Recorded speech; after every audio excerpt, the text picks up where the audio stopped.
Brain की powers को activate करने के लिए ये बहुत आवश्यक है कि हम नियमित रूप से योगाभ्यास करें।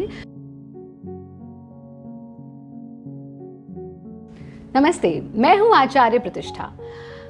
पावर कौन नहीं चाहता? किसी को सत्ता की पावर का नशा है, किसी को किसी और पावर का नशा है, लेकिन योग हमें तन की पावर भी देता है, मन की भी देता है, बुद्धि की भी देता है, हमारी बौद्धिक क्षमताओं को भी बढ़ाता है, हमें आध्यात्मिक पावर्स भी देता है। अगर हम बात करें ब्रेन पावर की, तो अपने ब्रेन की पावर्स को एक्टिवेट करने के लिए ये बहुत आवश्यक है कि हम नियमित रूप से योगाभ्यास करें, योग की साधना करें और योगमय जीवन जिएं। आज हम बात कर रहे हैं ब्रेन पावर की। ब्रेन पावर, अपनी बौद्धिक क्षमताओं को बढ़ाने के लिए हम क्या करें, और वो कोई भी आयु वर्ग है। ऐसा नहीं है कि सिर्फ बच्चों को ही ब्रेन पावर चाहिए या सिर्फ ऑफिस गोयर्स को या कामकाजी लोगों को ही चाहिए। जीवन के हर पड़ाव पर, और ख़ासतौर पर इस समय में जब हम महसूस करते हैं कि हम इतने ज़्यादा गैजेट्स से घिरे हुए हैं, इतने सारे कनेक्शंस से घिरे हुए हैं अपने आसपास, कि हमारे को जल्दी भूलने की बीमारी, कुछ याद न रहने की बीमारी, हमारी बौद्धिक क्षमताएं कहीं ना कहीं कम होती जा रही हैं। आज मैं आपको बताऊंगी कुछ ऐसी आसान सी योग की क्रियाएं जो आपकी ब्रेन पावर्स को एक्टिवेट करेंगी, जो आपकी ब्रेन की, आपकी बौद्धिक क्षमताओं को बढ़ाएंगी। लेकिन उससे पहले आज का योग विचार। अगर आपके जीवन में बहुत सारी चुनौतियाँ आती हैं और आप परेशान हैं कि मेरे जीवन में इतनी चुनौतियाँ क्यों आती हैं, तो समझ लीजिए कि जीवन में चुनौतियाँ सबको नहीं आती, सबके जीवन में चुनौतियाँ नहीं आती। किस्मत भी किस्मत वालों को ही आजमाती है। इसलिए प्रसन्न रहें, खुश रहें और ये सोचें कि चुनौतियों को, परेशानियों को संभावनाओं में कैसे परिवर्तित करें। अगर कोई चीज़ आपको परेशान कर रही है तो उसको भी कैसे मैं अपनी स्ट्रेंथ बना सकता हूँ और जीवन में आगे बढ़ सकता हूँ। आइए जानते हैं आसान सी योग की क्रियाएं ब्रेन पावर्स को एक्टिवेट करने के लिए। अपने आसन में स्थिर होकर के बैठेंगे, पद्मासन लगा लेंगे। अगर आप पद्मासन नहीं लगा सकते तो चौकड़ी मार करके भी इसका अभ्यास कर सकते हैं। हाथों को ज्ञान मुद्रा में ले लेंगे, आंखें बंद, मन शांत, पूरा गहरा श्वास भरना। पेट पर, सीने पर, खोपड़ी पर पड़ने वाले प्रभाव को अनुभव करना। इनहेल एंड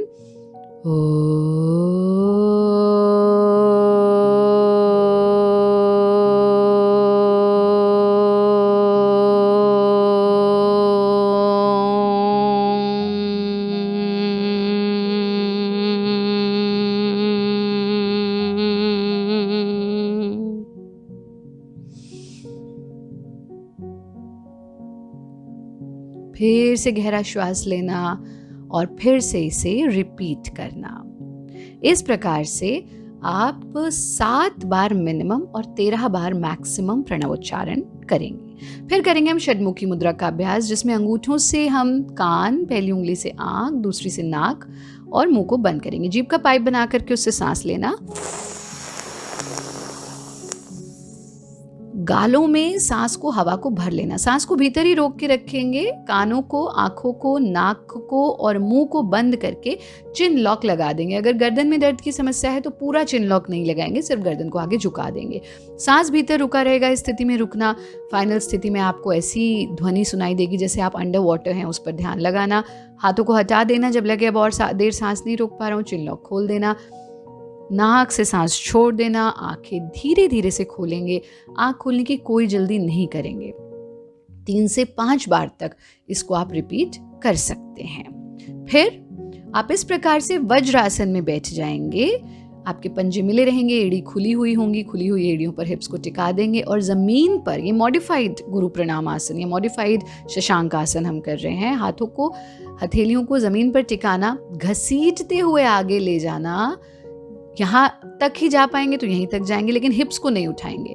और इस प्रकार से पूरा कर सकते हैं तो पूरा करेंगे, जिसमें आपकी कोहनियाँ और आपका माथा भी ज़मीन को छू जाएगा। इस तरह से थोड़ा सा मूवमेंट करके आप और बेटर पोजीशन में जा सकते हैं। नॉर्मल ब्रीदिंग के साथ इस स्थिति में रुकेंगे। जितनी देर यथा सामर्थ्य इजीली आप रुक सकते हैं उतनी देर, और फिर पहले गर्दन उठाना, फिर अपनी कोहनियाँ उठाना और इसी प्रकार से हाथों को घसीटते हुए वापस आ जाना। आप इसको 6 से 7 बार इसका अभ्यास कर सकते हैं। पूरे शरीर को ढीला छोड़ देंगे। क्रियाओं का नियमित अभ्यास कीजिए और थोड़ा सा भारतीय संस्कृति की ओर वापस लौटते हैं। योग जो सबसे बड़ा भारतीय संस्कृति का उदाहरण है, साथ में ही मंत्रोच्चारण। अगर आप भी अपनी बौद्धिक क्षमताओं को बढ़ाना चाहते हैं तो नियमित रूप से मंत्रों का उच्चारण अवश्य करें, खास तौर पर बच्चों को मंत्र सिखाएं, मंत्रों का उच्चारण कराएं। इससे उनकी साउंड, उनकी वाणी तो क्लियर होगी, टंग तो क्लियर होगी, उनका ब्रेन भी क्लियर होगा। जाप नियमित रूप से ज़रूर करें।